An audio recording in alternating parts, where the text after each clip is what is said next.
Hey guys, welcome to my YouTube channel nursing education. आज की इस वीडियो में हम स्टडी करेंगे बीएससी नर्सिंग थर्ड ईयर की सब्जेक्ट मेंटल हेल्थ नर्सिंग को, जिसमें हम डिस्कस करेंगे डिमेंशिया। डिमेंशिया क्या होता है? इसमें मेमोरी लॉस हो जाता है। So let's discuss about dementia. सबसे पहले हम इंट्रोडक्शन देखेंगे।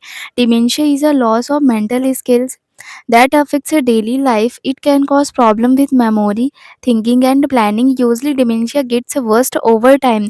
डिमेंशिया की वजह से जो पेशेंट के मेंटल फंक्शन होते हैं वो अफेक्ट होते हैं, जिस वजह से पेशेंट अपनी डेली की जो एक्टिविटीज़ होती है उनको अच्छे से नहीं कर पाता है, और इसकी वजह से मेमोरी लॉस होती है पेशेंट में। उसकी थिंकिंग डिस्टर्ब हो जाती है और वो कोई भी एक्टिविटी, कोई भी चीज़ को प्लान नहीं कर पाता। और जैसे जैसे टाइम बीतता है, डिमेंशिया की वजह से पेशेंट की कंडीशन और भी ज़्यादा ख़राब हो जाती है। This is the introduction of dementia. अब हम डेफिनेशन देखेंगे डिमेंशिया की।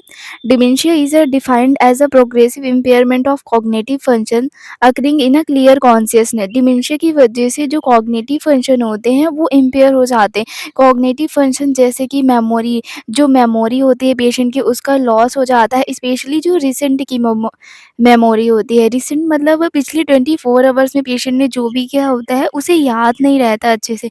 पेशेंट की थिंकिंग डिस्टर्ब हो जाती है, ये सारी चीज़ें डिस्टर्ब हो जाती है, लेकिन जो पेशेंट का कॉन्शियसनेस रहता है, मतलब ओरिएंटेशन, वो नॉर्मल रहता है। This is the definition of dementia. Dementia में क्या होता है, जो पेशेंट के कॉग्निटिव फंक्शंस होते हैं जैसे मेमोरी, उनका लॉस हो जाता है, लेकिन कॉन्शियसनेस नॉर्मल रहता है।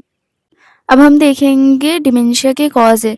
First, Huntington's disease. Huntington's disease क्या होता है? इसमें इनवॉलेंट्री मूवमेंट देखने को मिलता है पेशेंट में।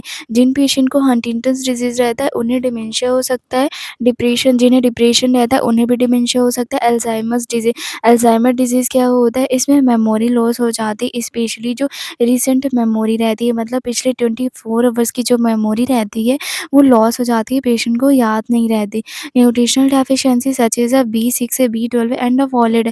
और जिन पेशेंट में B6 से B12 फॉलेट की डेफिशिएंसी रहती है उन्हें डिमेंशिया हो सकता है। Infections, AIDS, meningitis, encephalitis. जिन पेशेंट को ये इन्फेक्शंस होते हैं जैसे एड्स, मेनिंजाइटिस, इंसेफेलाइटिस, उन्हें डिमेंशिया हो सकता है। अल्कोहल इंटॉक्सिकेशन, जो पेशेंट बहुत ज़्यादा अल्कोहल कंज्यूम करते हैं, अल्कोहल की टॉक्सिसिटी हो जाती है, उन्हें डिमेंशिया हो सकता है। एंडोक्राइन डिसऑर्डर, जिन पेशेंट को एंडोक्राइन डिसऑर्डर्स रहते हैं उन्हें डिमेंशिया हो सकता है। Parkinson's disease. पार्किंसन डिजीज़ इसमें डोपामाइन न्यूरोट्रांसमीटर की डेफिशिएंसी हो जाती है, जिस वजह से मसल बहुत ज़्यादा वीक होती है। ट्रेमर देखने को मिलता है। ट्रेमर का मतलब इनवॉलंटरी शेकिंग होने लगता है लिम्स में, और मसल्स बहुत ज़्यादा वीक हो जाती हैं। रिजिडिटी देखने को मिलती है पेशेंट में। जिन पेशेंट को पार्किंसन डिजीज़ रहता है उन्हें डिमेंशिया हो सकता है। फैमिली पैथोलॉजिकल फैक्टर, जिनकी फैमिली में डिमेंशिया की हिस्ट्री रहती है उन्हें डिमेंशिया हो सकता है। इम्बैलेंस न्यूरोट्रांसमीटर, न्यूरोट्रांसमीटर की अगर कमी हो रही है जैसे कि डोपामाइन, उसकी वजह से पेशेंट को डिमेंशिया हो सकता है। अब हम देखेंगे clinical manifestations of dementia.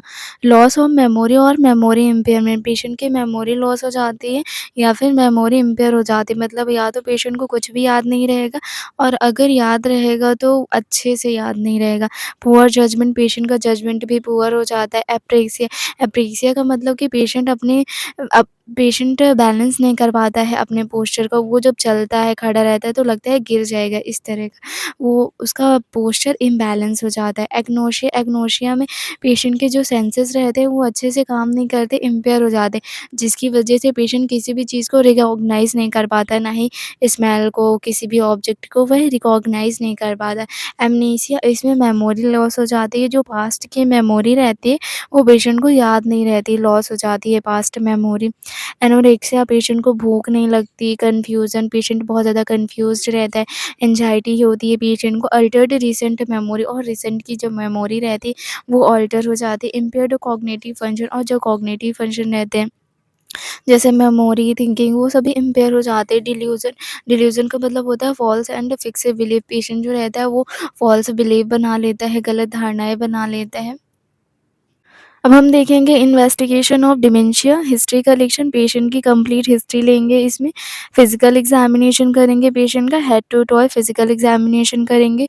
Cognitive और न्यूरोलॉजिकल टेस्ट करेंगे। मेंटल स्टेटस एग्जामिनेशन करेंगे पेशेंट का। सीटी स्कैन करेंगे ताकि कोई एबनॉर्मेलिटी हो तो उसका पता चल सके। एमआरआई करेंगे। यूरिन टेस्ट करेंगे, ब्लड टेस्ट करेंगे और न्यूरोलॉजिकल इवैल्यूएशन करेंगे पेशेंट का।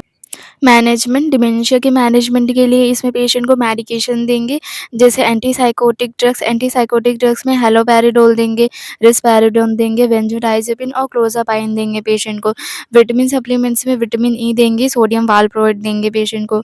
साइकोथेरेपी में योगा करने के लिए कहेंगे पेशेंट को।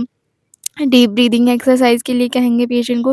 म्यूज़िक थेरेपी देंगे पेशेंट को। रिक्रिएशनल थेरेपी देंगे। कॉग्निटिव बिहेवियर थेरेपी देंगे। कॉग्निटिव बिहेवियर थेरेपी से पेशेंट का जो मालएडेप्टिव बिहेवियर रहता है उसको करेक्ट किया जाता है। ग्रुप थेरेपी देंगे पेशेंट को और फैमिली थेरेपी प्रोवाइड करेंगे। This is all about dementia. Thank you so much. If you like my video then like, subscribe and share my channel.